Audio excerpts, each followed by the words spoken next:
Welcome to In Pursuit of Truth. This is your host, Sir Patrick Mack. Still more Q, ladies and gentlemen, and you are looking at exclusive footage of me attempting to take a day off. They ask you how you are, you just have to say that you're fine when you're not really fine, but you just can't get into it because they would never understand. I'm fine. $29.97 was where I last left you. 32 minutes after the hour of 2, we get this link right here. And this is to the app called The Chive. Pretty cool app. You can get this on your phone or, I don't know, and wherever you can get apps. And this is in regards to the Denver airport. And this is pretty interesting. I was actually talking to my mother about this some years ago when she landed at the airport, and I wanted her to get some pictures of this. Something is rotten in the Denver airport.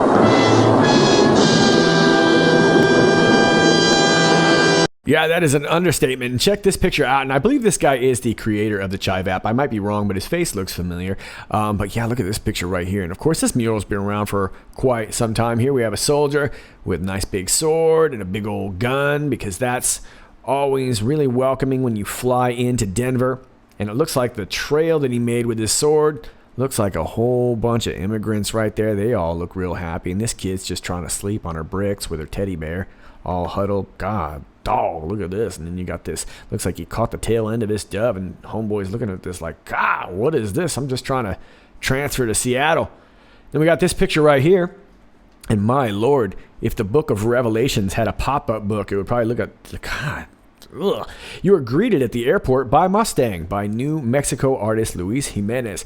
Was one of the earliest public art commissions for Denver International Airport in 1993. Standing at 32 feet tall, 32, and weighing 9,000 pounds. Mustang is a blue cast fiberglass sculpture with red shining eyes. Jimenez died in 2006 while creating the sculpture when the head of it fell on him and severed an artery in his leg. My goodness, that sounds like an ominous foreshadowing right there. Look at that. And I know Denver's got the Denver Broncos out there, but God, dog, that thing looks like it's ready to eat your babies. My goodness.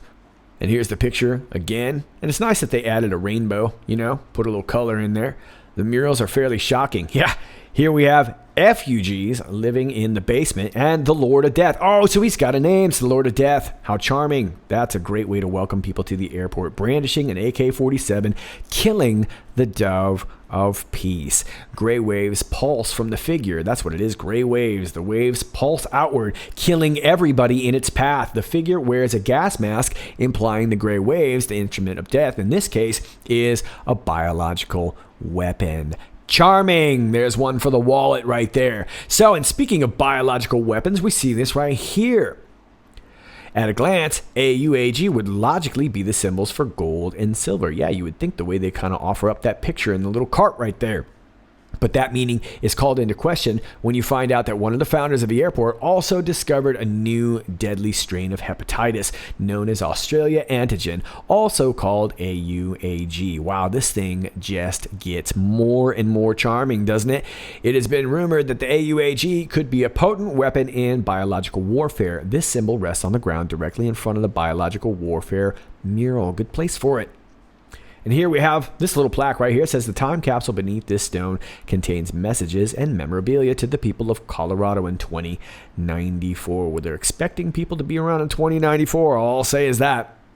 And of course, you see the nice, big, fat Masonic symbol right there. Hey, look at that. The New World Airport Commission. Nice, nice. Nobody really knows who paid for the Denver airport construction, besides the fact that this dedication stone says it's covering a time capsule for the people of Colorado. It also says the airport was paid for by the New World Airport Commission. The New World Airport Commission does not exist, right? Neither does the New World Order. Hint, hint, wink, wink. And then look at this. Nice. This is colorful.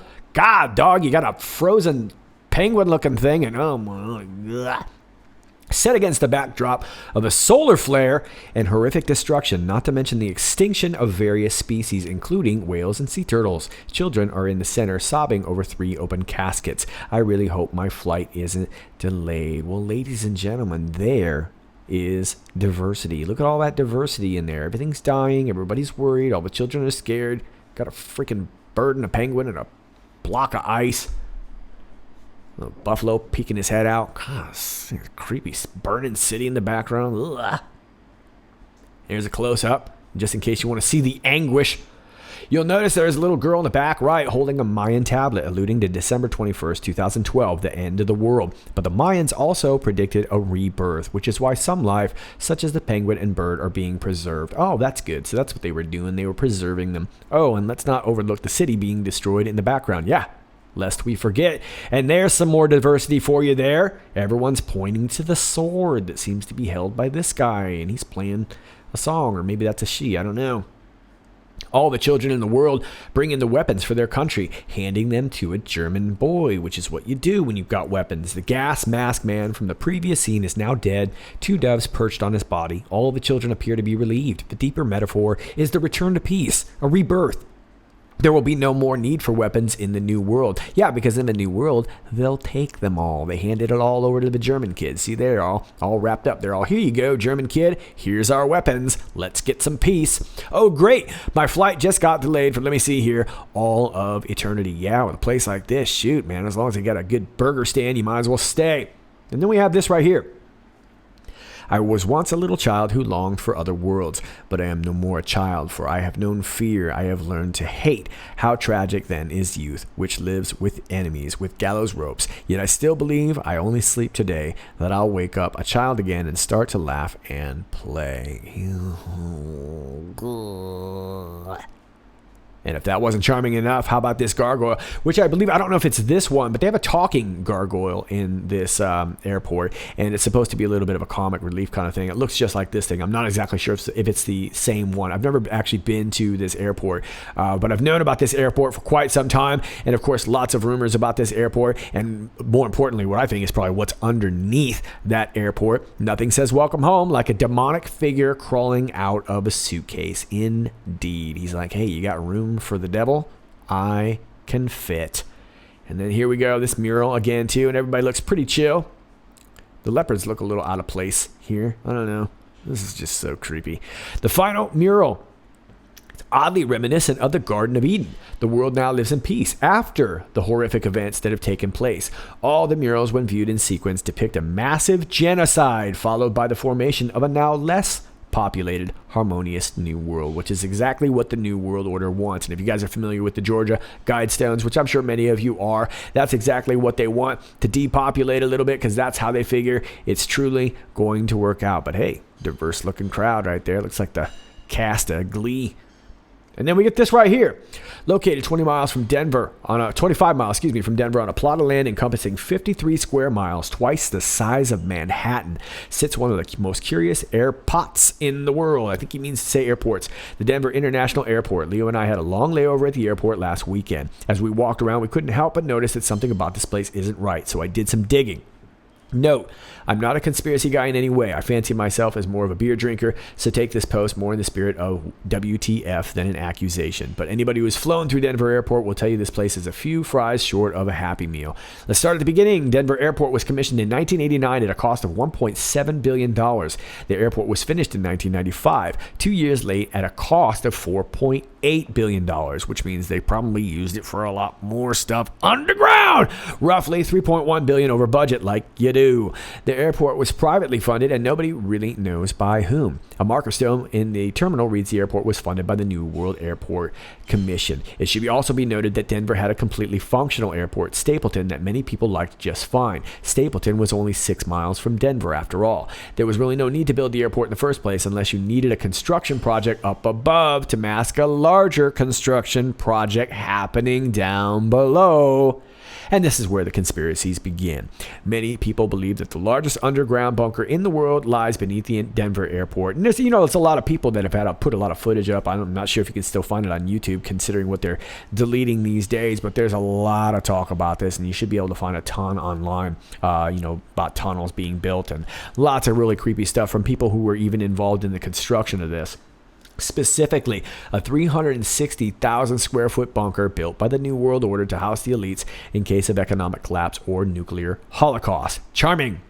The construction of a Denver airport was necessitated as a dumb show, an above-ground construction project to hide the creation of something that lies beneath, hiding in plain sight. Hints that the Denver airport is hiding something big are everywhere. Visitors to the Denver airport will immediately notice a number of mysterious Masonic symbols and murals clearly depicting the end of the world. They're hard to miss. Many believe these murals hold a deeper meaning which can be gleaned by the initiated of the New World Order and Freemasons. Well, I wonder where they got that ID. And then we just see the pictures again here, but I think you can sum it up in this dude's face right here, as in what? Now, a few years back, this airport sort of embraced the whole conspiracy theory idea. As a matter of fact, they were using it as a little bit of a sales pitch as they were doing construction. You can see some of this on their construction signs here. Many people have documented this, and I think this was sort of just a sort of way of embracing it and getting people to really soften up on their curiosity, play it up a little bit, and say, yeah, we got all sorts of creepy stuff going on here. Look at all these weird stories, and tell you a little bit of half-truths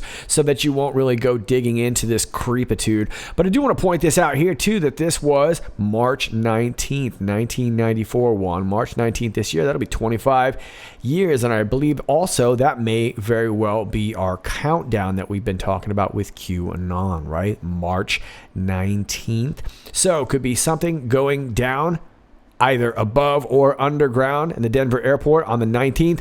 I'm not really sure, but there seems to be a reason why Q has pointed us to this. So there you go. There's a lot of information in regards to the airport. I highly suggest that if you don't know much about it, then go ahead and look online if you're interested. You guys don't need to send me any information on the airport. I've been geeking about that for years. However, if you do have information in regards to what you think Q might be talking about, of course, feel free to send me that. But yeah, definitely some creepy stuff. And Mom, if you're listening, that was the story I was talking about some years ago. Let's move on to 2998.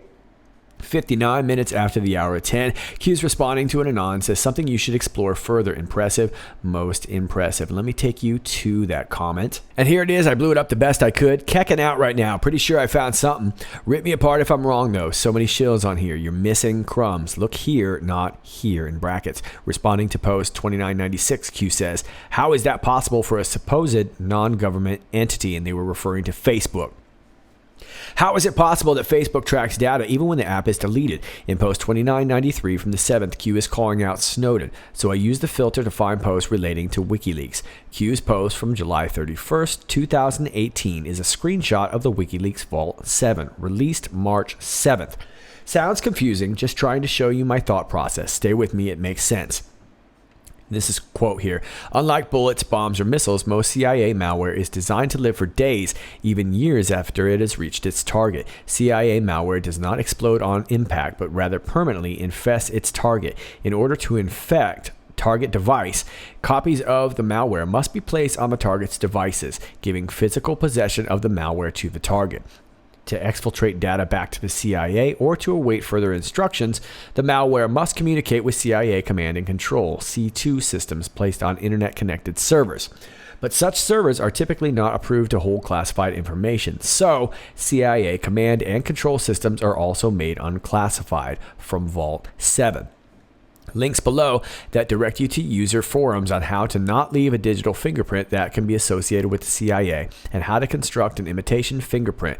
Using Facebook as their fingerprint, they are able to install malware on people's phones. Let me say that again. Using Facebook as their fingerprint, they are able to install malware on people's phones, tablets, and computers, which relay all data back to a central server using Hive. I suggest all Anons who have given up life to research this, like me, should read this document to completion. I noticed the enormous amount of comparisons between packets of data and bombs. Don't know why, probably just autistic. I look back on the qmap, and on March 5th, 2019, an Anon posted how London police called them bombs, not suspicious packages. Q responded in 2974 with fire. I went into Vault 7 projects, searched for fire. Angel Fire is an implant comprised of 5 components: Solar Time, Wolf Creek, Keystone, previously Magic Wand, Bad MFS, and the Windows Transitory File System. Effing Keystone cack. Keystone is part of the Wolf Creek implant and responsible for starting malicious user applications. Loaded implants never touch the file system, so there is very little forensic evidence that the process was ever ran. This makes post Q381 much easier to understand. We won't telegraph our moves to the enemy. We will, however, light a fire to flush them out. Q is saying that they are using the Angel Fire to predict the deep state move without being detected. In the user files, it says a key must be used to open Magic Wand, being the Keystone. In Q post 270, he said that Admiral Rogers, being from the NSA, WNW, Wizards and Warlocks, plus POTUS, US Mill. Apply the Keystone, paint the picture. In post 167, Q says POTUS opened the door of all doors. Expand your thinking. What is the Keystone? Now, this could be confirmation bias, but based off what we just read, we can now infer that Q was saying Trump gave Admiral Rogers permission to use Keystone and activate malware in order to collect data on the deep state. Furthermore, who uses a magic wand? A wizard, as in Wizards and Warlocks.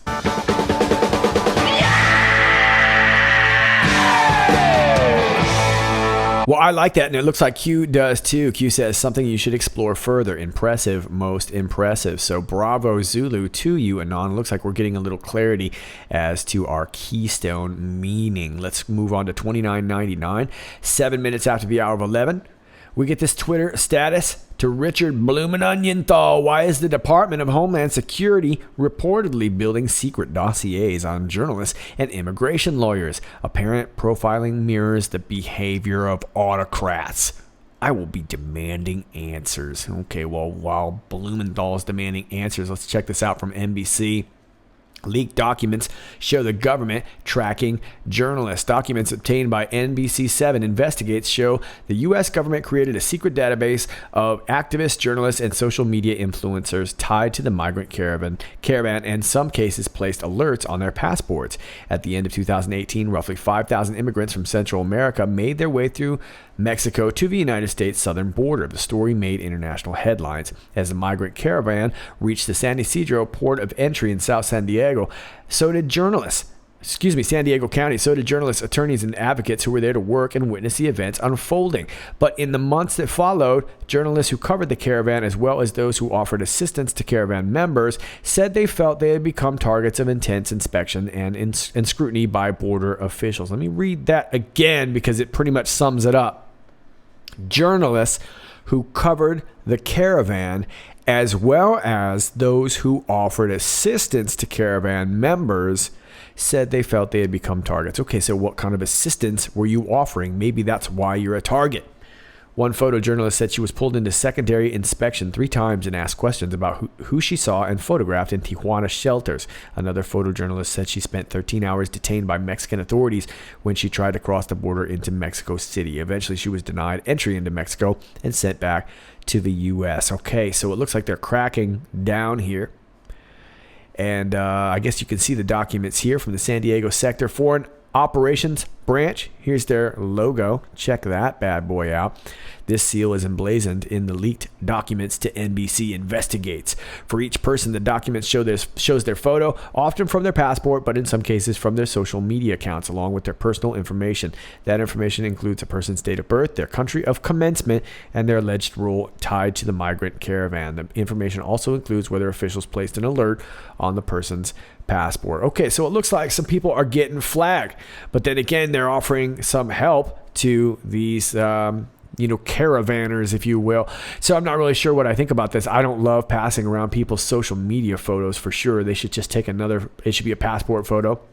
But who's to know if all these people have passports? Not all of these people were Americans. Not all of these journalists were Americans. So there you go. And Q is saying, glimpse of something much bigger to come. Actions have consequences. Yeah, we've been talking about it over the last few days, right? Hey, look, you're going to come into my house. Now you're in my house, right? So all bets are off. I can do whatever I like if you've illegally entered my house. And let's face it, this country is our house, right? Remember, it goes both ways. Nobody is safe. Leak was plugged. Yeah, and Bloomin' Onion Thaw ought to know that, right? After all, you've spent a little time doxing and compiling little secret dossiers, haven't you? Leak was plugged. Q. So whoever was Leaky McLeak pants must have been removed from the equation, and it probably had to do with somebody hanging out in that migrant caravan. Let's move on to 3,000. 14 minutes after the hour of 11, we get another Twitter status right here to Big D on Twitter, who says it's happening. And I posted this on my Twitter earlier too. We were talking about John Huber. And we're going to talk about that in just a second. Let me take you to a bigger picture of this graphic. And here it is right here. You see on the left side of your screen, a tweet from the 7th of March from the U.S. Attorney Utah. U.S. Attorney John Huber, who serves as Vice Chair of the Attorney General's Advisory Committee, met with new AG William Barr this week in Washington, D.C. How about that? Huber and Barr meeting together. Now, on the right side of your screen, you see this post 2681 where we were talking about a countdown, and we see looks like a 90, 60, 45, and 30-day countdown. Could that 48 that we keep seeing pop up be part of that too? Well, it looks like those days might be corresponding with some of these activities. Barr install, Barr with Whitaker review Rod Rowe's notes, Barr with Whitaker pull the D class, Barr executes order to D-class, and Barr meeting with Huber and OIG, as we can see right here. It looks to be part of the countdown. Now, we also see here Huber wearing a yellow tie, and many of you think that that could be the man in the reflection from this pen we see in 2986. From March 6, where Q had said, we hear his sources are very credible. Q was talking about Sean Hannity, who said some big things were coming. Is this the big thing that's coming? Is this the Whopper with cheese, bacony goodness D-class we've been hoping for? The nasty, fat nasty. Oh, I could use a fat nasty right about now. Well, Q says, keep the calendar up to date, Patriot. Check off and log. Future proves past Q. So it looks like we're onto something here with this countdown, and we're going to get a little more information in the next post, 3001, 21 minutes after the hour of 11. Q takes us back to post 2444, 55 minutes after the hour of midnight. And it was a Twitter status. And this was after the midterms. We got what we needed. Thank you, Patriot. Senate means everything. Thank judges, Supreme Court, and Cabinet. D-class overrides all potential House blockades. POTUS has ultimate authority. Shifted Senate judiciary oversight from House to now occur. Stronger position and held in reserve for this scenario. Lower chamber being the House, used as a 2-year starter. Upper chamber, Senate, will be used as the next 2-year closer. Yeah, if you remember, the Freedom Caucus, Jacketless Jim Jordan, Mellow Mood Mark Meadows, Trickety Trey Gowdy, and the like, they were drumming all this up for the first 2 years in the House, and now all that has been transferred over to the Senate. Q has explained that before, and of course the Senate is the upper chamber. So when this D-class finally does come down, there's going to be nothing the House is going to be able to do about it. Q says military plan, no impact regarding ongoing investigations. Team is stronger. Pro. And then we get this link right here, which seems to sum a lot of it up. And look at this. This is addressed to Mr. General Barr, Attorney General Barr. Through the Foreign Intelligence Surveillance Act, Congress granted the executive the ability to seek classified warrants to conduct surveillance on Americans from a special secret court that meets behind closed doors. Given the nature of these warrants and the court that grants them, the public's confidence in the FISA process is based on assurances such as those set forth in the 2001 Woods procedures. The FISA applications will undergo rigorous review before being submitted to the Foreign Intelligence Surveillance Court. Only through strict adherence to procedures like those set forth in the Woods memo and production by the government to the FISA court of all material and relevant facts can the public continue to have confidence in FISA.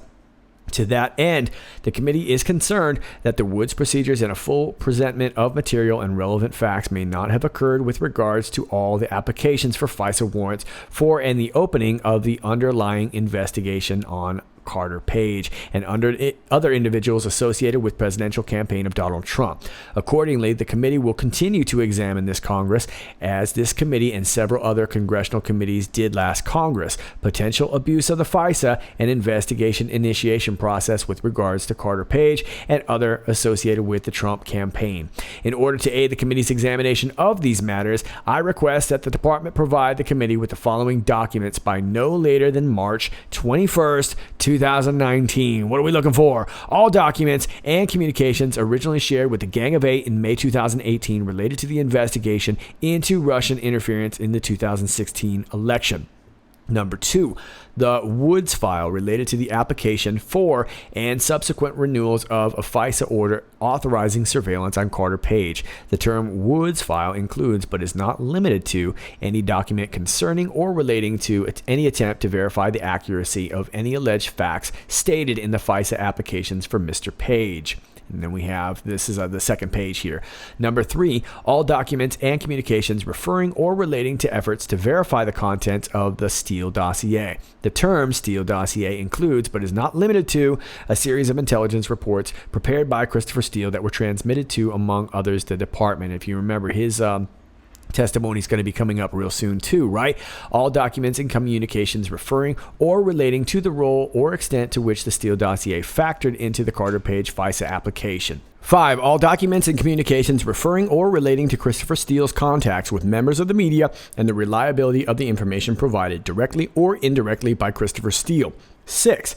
All documents and communications that govern the procedures, standards, rules, regulations, or policies that the department, including the Federal Bureau of Investigation, must follow in seeking a FISA warrant from the FISA court. 7.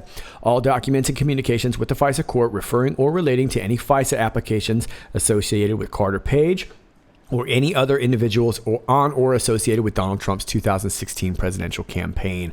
All FD 302s were just statements for Bruce Orr and any other individual at the department, the FBI, or elsewhere in the federal government who received information from individuals outside the department or the FBI that was used in the Carter Page FISA applications.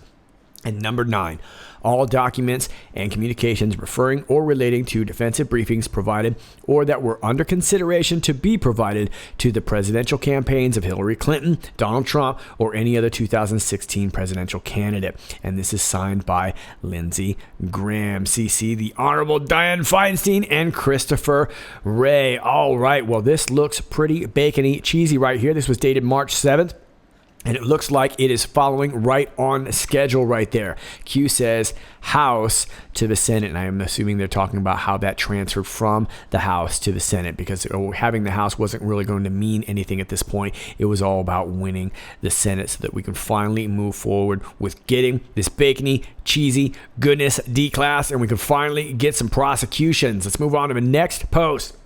28 minutes after the hour of 11, we got this gentleman right here. It looks like he's got a QAnon sign right there, and it says restart, hashtag restart MAGA. I'm guessing MEGA is MAGA. MEGA plus MAGA, hashtag QAnon. We stand together in this fight. And it looks like that picture is coming from Savash6 on Twitter. If you want to go ahead and give him a follow, and of course restart is what they're asking for out there in Iran. Wait a minute, I didn't think Q was going worldwide. I thought it was just a fringe conspiracy theory. Hey, Ben Collins, what do you think about this? What do you think about bro out there in Iran? Huh? MAGA, Makuga. Q says we stand together in this fight. Where we go one, we go all. Well, thank you very much. Let's make Iran great. Let's make America great. Let's make cake great again. Let's make it all great again.